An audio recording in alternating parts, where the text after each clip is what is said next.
Hello everyone, welcome back to my channel. In this tutorial, I will show you how to connect your Facebook page to Instagram. Let's get started with an easy step-by-step method.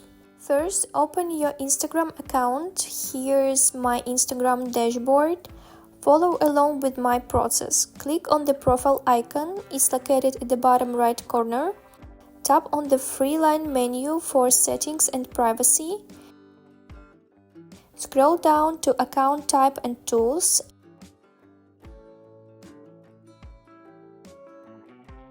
And you will need to turn off the Professional Account option. Click here to proceed.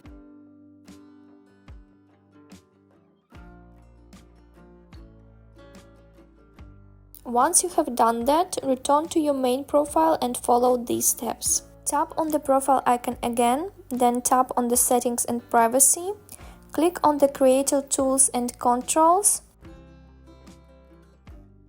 Now click on the Connect a Facebook page. Continue through the prompt and select your Facebook page when prompted.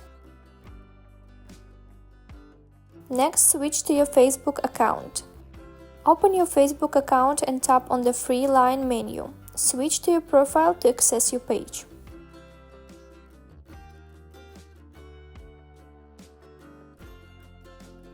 Click on the three line menu again and select the settings icon. And finally, click on the link in the accounts and select Instagram. Follow the prompts to contact your Facebook page to Instagram. And that's it. You have successfully connected your Facebook page to Instagram. If you found this video helpful, please hit the like button and subscribe to our Network Guru channel for more videos. And thank you for watching.